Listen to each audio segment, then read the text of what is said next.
Hello there, many thanks for joining us on this morning's breakfast show. It's now time to bring you the feature on the show today. Now, we're following reactions that have trailed the most drastic move for this quarter.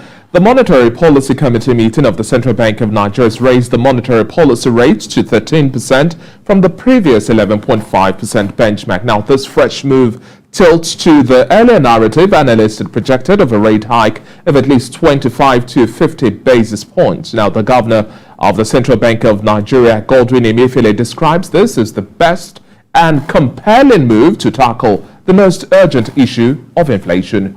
According to the CBN governor, other key parameters have been left unchanged, with the asymmetric corridor at plus 100 minus 700 basis points, cash reserve requirement at 27.5%, and liquidity ratio of 30%. Well, joining me to break down the details of the two-day deliberations of the Monetary Policy Committee of the Central Bank of Nigeria, the domestic and global outlooks, as well as the outcome of the just concluded meeting, I have Johnson Chukwu, the Chief Executive Officer of Cowry Asset Management Limited. Thank you very much for joining us on the breakfast show this morning, Mr. Chukwu. Thank you, David, for having me. Good morning. Now, this latest 13% MPR rate is quite a sharp move away from the conservative stance we've seen the Monetary Policy Committee hold. We have consistently seen the retention of rates at 11.5%, and the biggest word of the season, which is forcing a change now, is inflation. Do you think Nigeria joining economies like that of the United States to tighten monetary policy rates is the best move, really, now to rein in inflation? And did this hike benchmark come to you as a surprise? Many had forecast about 25 to 50 basis points increase, at least. But here we have a whooping 150 basis points. Yeah, David, the increments, the very hawkish position of the Central Bank Monetary Policy Committee came to me as a surprise. And these are my reasons. The factors that you can use, or the tools you can use to fight inflation in the US or in more advanced economies that are consumer-oriented economies is different from the tools, or are different from the tools you use to fight inflation in a country like ours. Granted that we've seen an uptick in inflation globally. The US had an inflation rate of 8.5%, the highest in decades at the end of March. And even UK had an inflation rate of 9% in the month of April, which is one of the highest. In Nigeria's case, we had an inflation rate of 16.80%, an increase of about 90 basis points, which granted that increment was quite worrisome.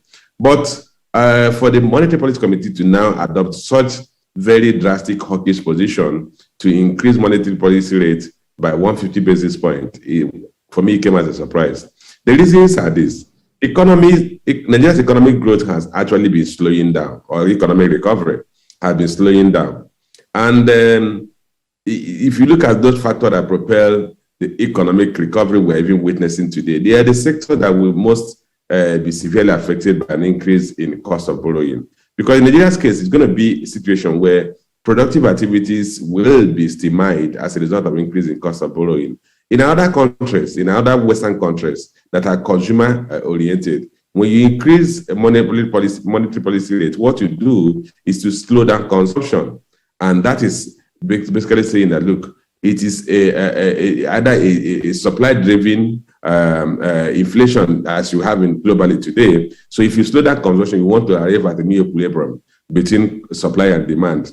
If you increase the cost of borrowing for consumers and you slow down the amount the quantity of goods and services they will demand for, so you arrive at a new equilibrium and you see a moderation in prices. But in our own case, we're dealing with supply shocks, but not just externally induced supply shocks, even locally induced supply shocks.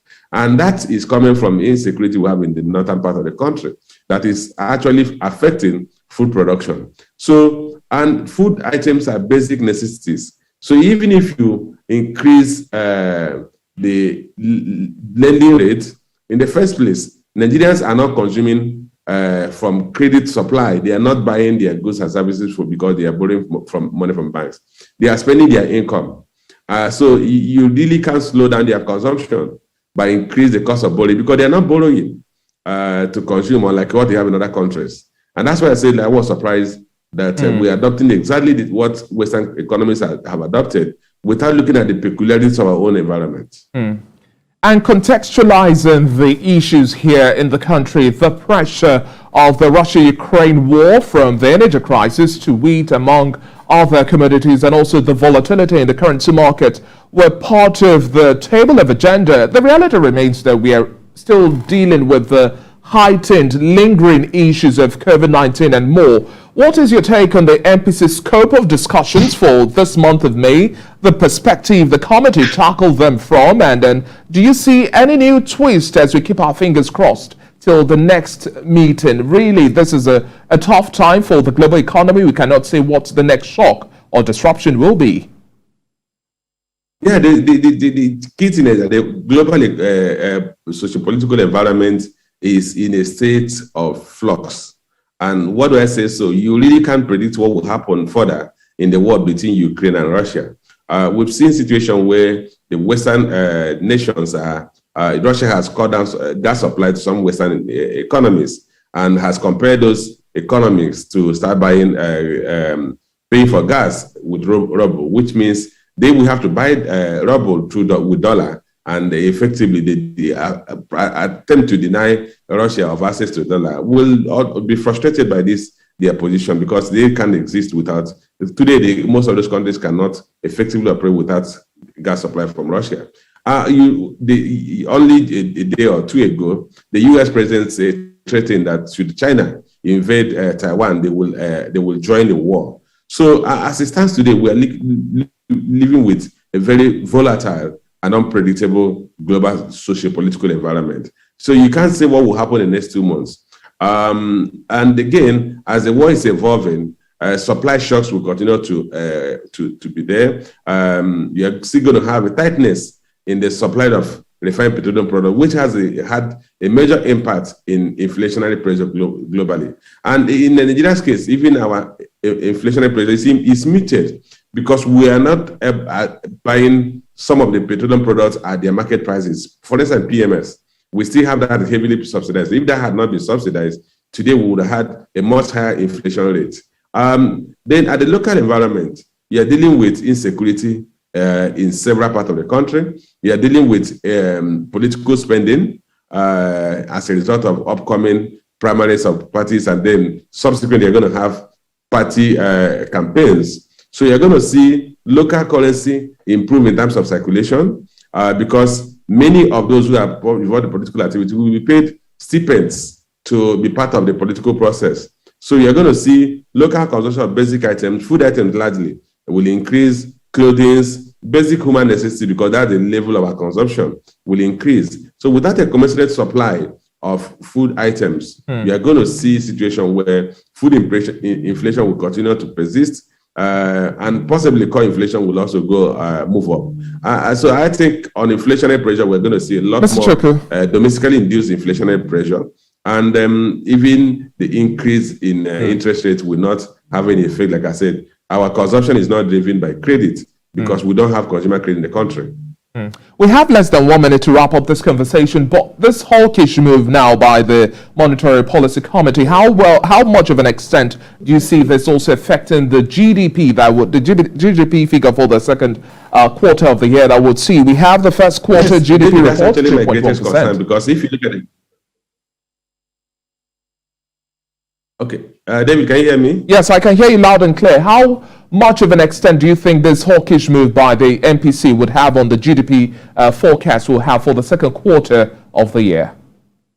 Yeah, that's actually my greatest concern, because if you look at the trend in the GDP figures in the past 4 quarters, in the second quarter of last year, the GDP grew by 5.01%, only to tap out to 4.03% in the third quarter, and dropped to 3.98% in the fourth quarter of last year. And the first quarter of this year, we saw a GDP growth of 3.11%. So with the Monetary Policy Committee stepping on the brakes, slowing down economic activities, and particularly focusing on those areas that are driving GDP growth, because they consider them as non-essential, non-critical sectors of the economy, you could see a further decline in the GDP growth rate. And that's, for me, is why I said I was surprised that they could take such a very hawkish position. Exactly. Thank you so much for your time on the Breakfast Show this morning, Mr. Johnson Chukwu, the Chief Executive Officer of Cowry Asset Management Limited. We'll definitely have a bigger conversation and keep our fingers crossed as to the latest intricacies that redefine how well the Nigerian economy bounces back. Thank you once again for your time, and do have a wonderful day ahead. My pleasure.